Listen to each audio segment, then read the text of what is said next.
irraafamu dhaadannaa diina koo irra na dhaaberra waaqayyo miila koo sodaadhe irraafamu dhaadannaa diina koo irra na dhaaberra waaqayyo miila koo erga manaa ba'e maafan karaa tura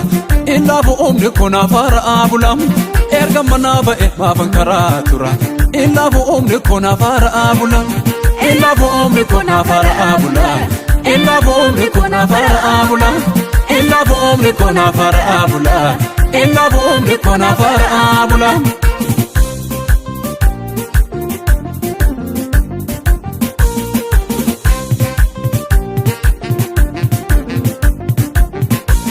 Alli wal bakatee dachee yoo raafame ongee mamaan bu'ee gaarris yoo rokome kattaa hin mittigne Yesuus keessan jira ol ka'een barreessa an akka joobirra. Alli wal bakatee dachee yoo raafame ongee namaan bu'ee gaarris yoo rokome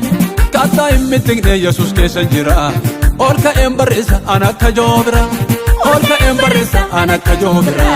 ol ka'een barreessa an akka joobirra ol ka'een barreessa an akka joobirra ol ka'een barreessa an akka joobirra.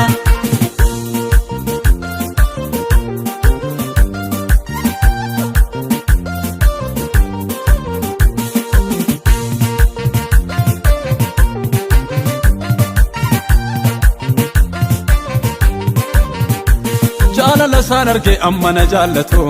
qooda koorarra eeffannoo yoo yaabbatu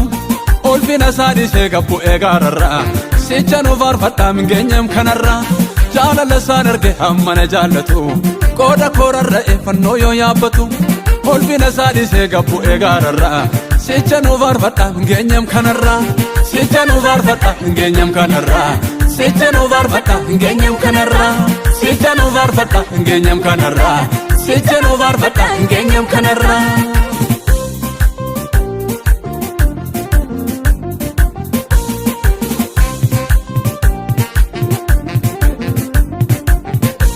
Narratti baay'atee hammam galannisaa eeyyee labsa malee akkaman callisaa gammachuudhaan qabaa nagaan ba'een galee narratti mul'ate ulaa waaqaa banee narratti baay'atee hammam galannisaa eeyyee labsa malee akkaman callisaa gammachuudhaan qabaa nagaan ba'een galee narratti mul'ate ulaa waaqaa banee narratti mul'ate ulaa waaqaa banee narratti mul'ate ulaa waaqaa banee narratti mul'ate ulaa waaqaa banee narratti baay'ate ulaa waaqaa banee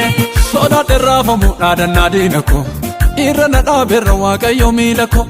sodaadhe irraafamu dhaadannaa diina koo irra na dhaaberra waaqayyo miila koo erga manaa ba'e maafan karaa tura illaafu humni koo naaf haara'aa bula erga manaa ba'e maafan karaa tura illaafu humni koo naaf haara'aa bula illaafu humni koo naaf haara'aa bula illaafu humni koo naaf haara'aa bula illaafu humni koo naaf haara'aa bula illaafu humni koo naaf haara'aa bula.